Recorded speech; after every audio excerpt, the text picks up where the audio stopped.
Hello everyone, and welcome back. Alright, last week I received this challenge lock here, this Kwikset challenge lock from Jeff Moss. I did a video where he seen a lock that I had that he wanted. It was a Clark Security restricted keyway, and I wouldn't have even known what the name of that lock was if Jeff didn't mention it himself in his video. But he wanted that lock, and I was happy to give it to him. And in return, he keyed up this Medeco classic that I received from Luckbuster. It came without a key, and well, in turn, for the Clark Security restricted keyway, he keyed this lock up for me. And Jeff is the go-to guy when it comes to stuff like that. I mean, he's just awesome at it. I mean, repairing locks and stuff like that. I mean, he is somebody we cherish in our community. But anyways, so he keyed up this Medeco for me, and I had another Medeco here. And came with a couple keys, so I was just going to send him a key and have him key it the same. And he told me that he would key it different for me, and I'm glad he did, because look at the bottom one is the new key that he keyed up for me, and I like that bitting a lot better. I mean, that's a really challenging bitting. So I mean, awesome job, Jeff. I really appreciate that, my friend. Yeah, so now I have another Medeco with another key. Pretty awesome. But yeah, anyways, he sent me this lock, and well, over the weekend I tried picking this on camera, and I couldn't get it open, and I couldn't figure out why. I mean, I was getting some weird, very strange feedback in this lock, if any at all, actually. And the key here, you got to pull it out a little bit, and you could get it to work. But anyways, I took this lock out over the weekend, and trying to figure it out, and I got it figured out. I didn't realize when I was picking this, I was picking pin 2, and I thought it was actually pin 1, because I didn't feel anything on pin 1, because he actually has no spring in that pin 1. You can see it just disappeared, and there it is. But anyways, I didn't have that figured out until over the weekend, and I finally got it open. And if you're in Europe and you try to pick this lock the way it's orientated this way in your locks, you're never going to get this lock open, because that key pin is just never going to allow this lock to be picked upside down. We call it upside down, but anyways, I had that figured out, and yeah, we're going to see if we get this thing picked open for you guys on camera this time. Like I said, the key is a little fidgety, but let's get this thing in a vise, and we are going to try to get this open again for you guys.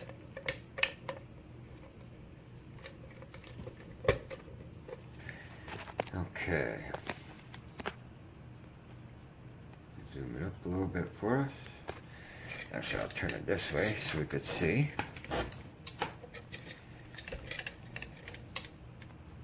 Okay, that should be good. Yeah, and key is sliding in and out just too easily. I mean, I know there's no spring in key pin 1, there just can't be, and I think he's got some really light springs in couple of other chambers here, but we're going to find out if we can get it open. Okay, I'm going to go with top of the keyway. Like I said, I was getting a little more feedback out of this, picking it counterclockwise. And I'm going to use this low HD from Sparrows. Alright. Key pin 1, I don't even know if I have to pick it unless I'm just hitting it, because that's going up there and that's doing nothing. I didn't even know that was there when I was trying to pick this the first time. But key pin 2,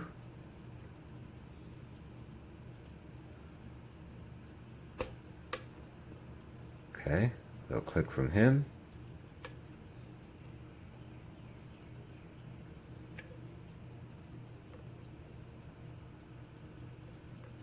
that's an overset on 3.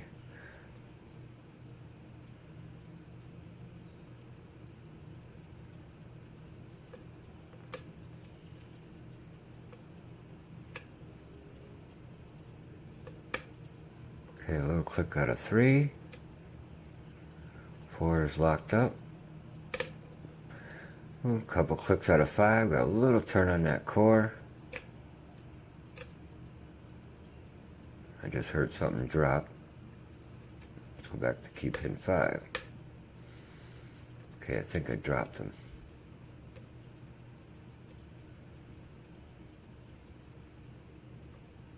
And some counter right there. That was key pin 3 again. 4, nice click from him. Or no, maybe that was, oh no, that was 4. And we're open on 5. Yeah. I mean, unless you know this lock, it can be extremely tricky, and it took me, well, to figure it out this weekend. So let's check out and see what Jeff has in this lock.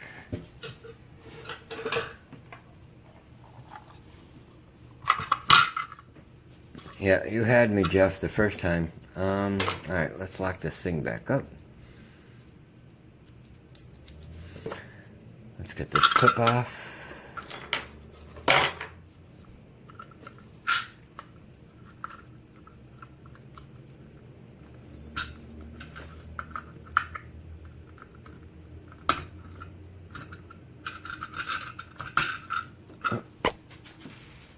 Okay, I see that. It's right on the floor behind me. Alright.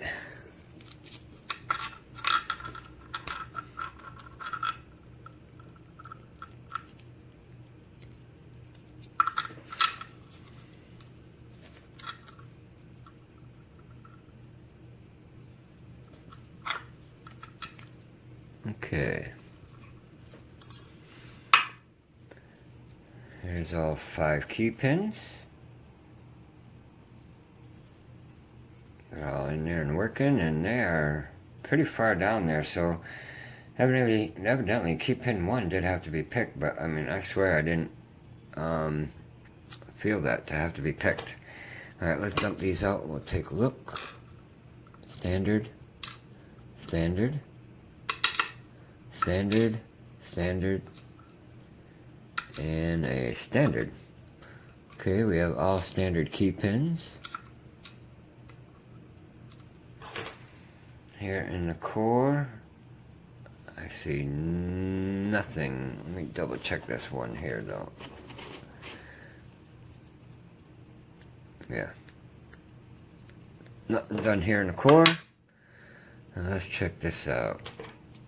This first pin might be a little tough to get out because there is no spring in there.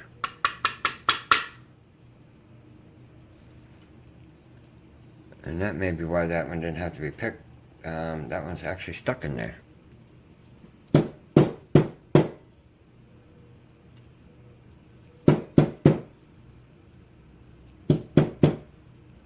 And it is not going to come out.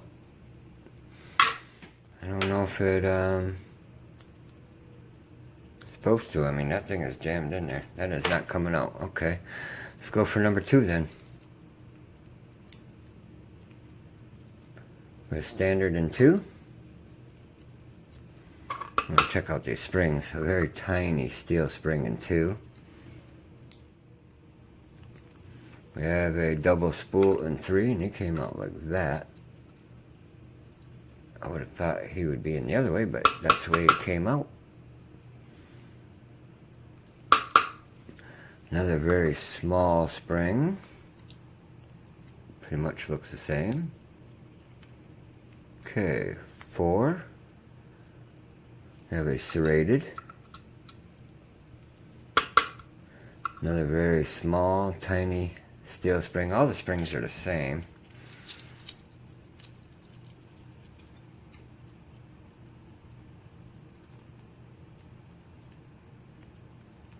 Okay.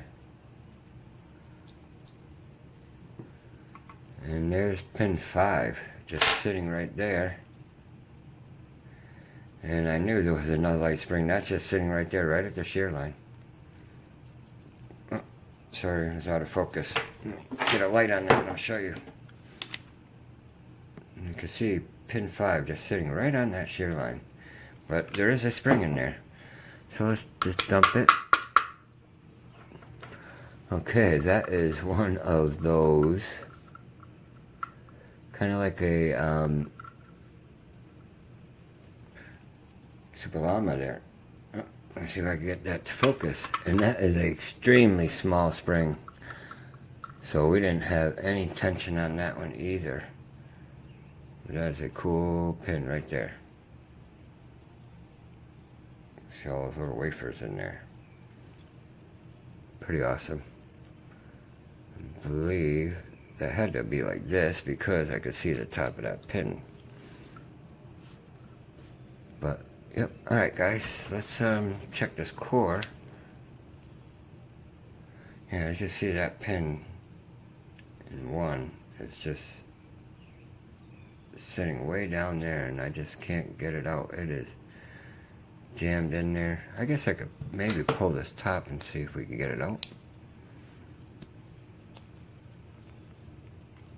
See if we could push it out. Because, oh, there's a spring. So there was a spring in there and it is jammed up on the side. Okay. So that was just jammed in there like that. So there actually was a spring in here. And I thought there wasn't, but everything is jammed up in there.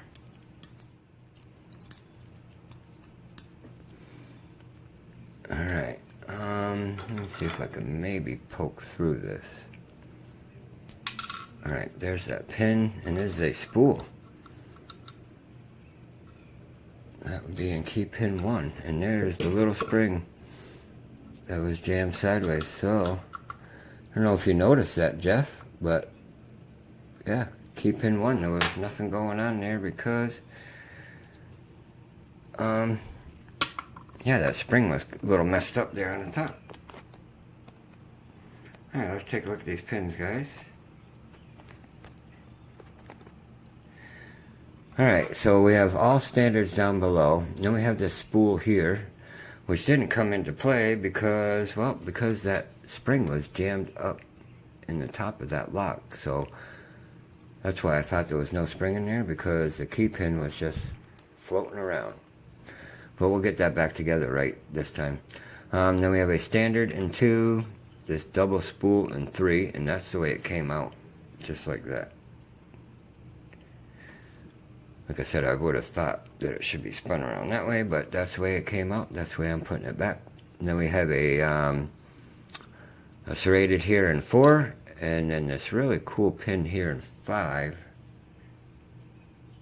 But it had that really light spring too. These are the kind of pins I want to start trying to make. But yeah, awesome lock, Jeff. It did keep me out the first time, that's for sure. But yeah. Alright guys, alright, well, if you enjoyed this video, please hit that like button. If you have any questions or comments, comment below. And yeah, everyone, please be safe and stay legal. Thanks guys, bye.